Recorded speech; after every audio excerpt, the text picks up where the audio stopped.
بسم اللہ الرحمن الرحیم۔ پرسکون زندگی کیسے؟ شادی کے ذریعے پرسکون زندگی کیسے حاصل ہوتی ہے، اس کے لیے قرآن مجید میں دو الفاظ استعمال ہوئے ہیں، وَجَعَلَ بَيْنَكُمْ مَوَدَّةً وَرَحْمَةً۔ اللہ نے تمہارے درمیان مودت اور رحمت رکھ دی ہے۔ یہاں دو لفظ استعمال کیے ہیں، مودت اور رحمت۔ ایک لفظ بھی آ سکتا تھا، دو لفظ کیوں استعمال کیے ہیں؟ مودت کہتے ہیں آپس کے پیار کو جس میں دوستی کا انداز زیادہ ہو، اور رحمت کہتے ہیں دوسرے پر مہربانی کرنا، رحم کا معاملہ کرنا، ترس کھانا۔ تو ایک ہے پیار کی زندگی، ایک ہے رحم کی زندگی۔ شادی ہونے کے بعد زندگی کے دو پارٹ ہیں، دو حصے ہیں، ایک جوانی کا حصہ اور ایک بڑھاپے کا حصہ۔ جوانی میں اگر میاں بیوی کسی وقت ایک دوسرے سے لڑ جھگڑ بھی بیٹھتے ہیں تو جنسی تقاضا ایسا ہوتا ہے کہ کچھ وقت کے بعد ایک دوسرے کے ساتھ پھر اکٹھے ہو جاتے۔ یہ پیار کی زندگی ہے، جوانی کی زندگی۔ لڑ لیتے رہتے، دن میں لڑ لیتے رہتے، رات میں مل لیتے رہتے، دونوں ایک دوسرے کے ساتھ پھر شیر و شکر ہوتے ہیں۔ شیر کہتے ہیں دودھ کو، شکر کہتے ہیں چینی کو۔ چینی دودھ میں کیسے مل جاتی، ویسے مل لیتے۔ پھر معلوم ہوا جوانی کے اندر تو جنسی کشش دونوں کو اکٹھا رکھتی ہے، اس لیے اس میں مودت کا لفظ اللہ استعمال کیے، یعنی جوانی میں دونوں میں دوستی کا پہلو غالب رہتا ہے۔ لیکن جب عمر بڑھ جاتی ہے، جسم کی ساخت ایسی ہے نہیں، پہلے جیسی طاقت ہے نہیں، عورت میں پہلی جیسی کشش ہے نہیں، اب اتنی ضرورت خاوند کو محسوس ہوتی نہیں، خاوند محسوس نہیں کرتا، نہ اتنی ضرورت بیوی محسوس کرتی ہے، نہ وہ خیالات اب آتے ہیں، نہ وہ طاقت باقی ہے، نہ وہ کشش باقی ہے۔ جنسی تعلق یا تو بہت کمزور ہو جاتا ہے یا پھر بالکل ہی ختم ہو جاتا ہے۔ اب جوڑ کے رکھنے والا وہ جنسی تقاضا تو انسان کے اندر سے بڑھاپے کی وجہ سے ختم ہو گیا۔ اب دونوں میاں بیوی کیسے مل کر زندگی گزاریں گے؟ تو قرآن مجید کا کیا بہترین انداز، خوبصورت انداز، بلاغت اور اعجاز دیکھیے۔ اللہ نے اس کے لیے رحمت کا لفظ استعمال کیا ہے۔ رحمت کا مطلب ہے اب جب تم بوڑھے ہو گئے، آپس میں گزری ہوئی زندگی کے اوقات کو سامنے رکھ کر ایک دوسرے کا لحاظ کرو، ایک دوسرے کی خیریت دید کرو، یعنی خیریت اور رحم کرم ہمدردی کا معاملہ کرو۔ خاوند کیا سوچنا، یہ وہی ہے نا جب میرے پاس آئی تھی تو کتنی جوان تھی، اس نے اپنی پوری زندگی میری خاطر گزار دی، میرے بچوں کی ماں بنی، میرے بچوں کی تربیت کرتی رہی، میری خادمہ بن کر جوانی گزار دی۔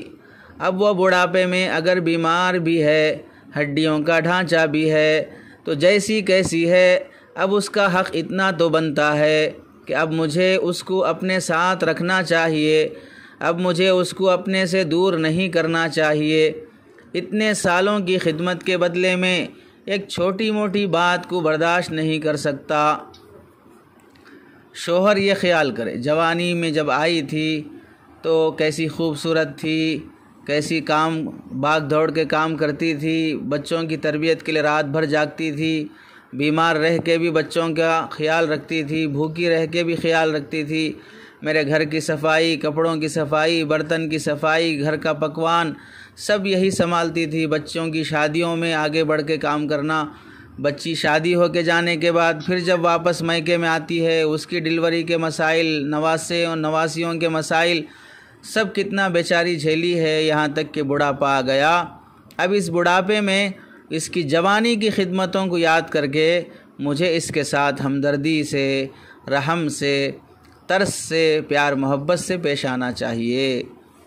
یہ شوہر سوچے، بیوی بھی سوچے کہ خاوند نے اپنی ساری جوانی میرے اور بچوں کے لیے گزار دی، اتنا عرصہ اس نے مجھے محبت دی، پیار دیا، شفقت دی، مجھے معاشرے میں عزت کا مقام دیا، اب یہ بوڑھا ہو گیا، بیماریوں کا مجموعہ بن گیا، چڑچڑا ہو گیا، ذرا بول پڑتا ہے تو کیا میں 2 لفظ اس کی خاطر برداشت نہیں کر سکتی؟ تو اس دید کرنے کو، ایک دوسرے کا لحاظ کرنے کو رحمت کے لفظ سے تشبیہ دی ہے۔ بیوی بھی سوچنا کتنا جوان تھا، کتنا طاقتور تھا، میری خاطر اپنے ماں باپ سے بھی لڑ لیتا تھا، میری خاطر اپنے رشتہ داروں سے بھی لڑ لیتا تھا، زمانے سے کٹ کر مجھے عزت دیا، پیار دیا، مال دولت میرے حوالے کر دیا، میری ہر خواہش پوری کیا، مجھے بھائیوں کی، بہنوں کی، ماں باپ کی محبت دیا، میرے ہر دکھ اور سکھ میں میرا ساتھ دیا۔ اب بیچارہ بیمار ہو گیا، بوڑھا ہو گیا، بات بھی صحیح نہیں یاد رہتی، بھول جاتا ہے، چڑچڑاپن آ گیا، چھوٹی چھوٹی بات پہ پکار لیتا ہے، تو میں اس کی جوانی کی قربانیوں کو دیکھ کر اب اس کے ساتھ محبت سے پیش آؤں۔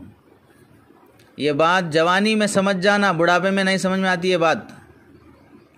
جو میاں بیوی بوڑھے ہو گئے ہیں ان کو سمجھاؤ، نہیں چڑھتی بات دماغ کو، ابھی سمجھ جانا کہ ایسا ہونے والا ہے تو ہم کو ویسے رہنا ہے۔ اس لیے بڑھاپے میں جب تک ایک دوسرے کا لحاظ نہ ہو کہ ہم نے ایک اچھی زندگی گزاری ہوئی ہے، اس وقت تک بڑھاپے کی زندگی اچھی نہیں گزرتی۔ یعنی ہم جوانی میں اچھے تھے بھیا، بڑھاپے میں آگے لڑ لے رہے، تو وہ جوانی کی اچھی زندگی کو اگر بھول جائیں گے تو بڑھاپے کی زندگی اور خراب گزرتی۔ یاد رکھنا چاہیے بڑھاپے کی جدائیاں بہت زیادہ اذیت ناک ہوتی ہیں۔ جوانی میں جدائی ہو گئی، طلاق خلا ہو گیا تو پھر کر لے سکتے دوسرے سے شادی، نکاح، کچھ بھی۔ بھئی یہ عمر میں آگے اگر چھوڑ لے رہے، طلاق دے رہے، خلا لے رہے تو آخر کہاں جاتے، کس کا سہارا بنتے؟ ہم نے ایسے مردوں کو دیکھا کہ غصے میں آ کر بیوی کو طلاق دے دی، اولاد تو ماں کے ساتھ ہوتی ہے، اولاد نے کہا امی ہم آپ کو سنبھال لیں گے، گھر ہے، سب کچھ ہے، فکر نہ کرو۔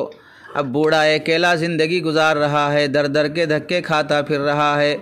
اب وہ کہتا ہے کہ او ہو، اب مجھے سمجھ آئی کہ مجھے اپنی بیوی کی قدر کرنی چاہیے تھی۔ کئی جگہوں پر دیکھا کہ بیوی اپنی کوتاہیوں کی وجہ سے بڑھاپے میں طلاق لے بیٹھتی ہے، اب روتی ہے، نہ میرا باپ ہے، نہ میری ماں ہے، نہ میرا بھائی ہے، نہ میری بہن ہے، مجھے سہارا، میں بے سہارا عورت ہوں، بوڑھی ہوں، اب میں کدھر جاؤں؟ تو بھائی اللہ نے عقل بھی تو دی ہے نا، پہلے کیوں نہیں سوچا؟ یہ چیز ہے کہ بڑھاپے کی حالت میں آدمی خوشگوار زندگی گزارنے کے لیے جوانی کی قربانیوں کو یاد کر کے ایک دوسرے کی ہمدردی اور ایک دوسرے کے دکھ درد میں ساتھ دینے والا بنے۔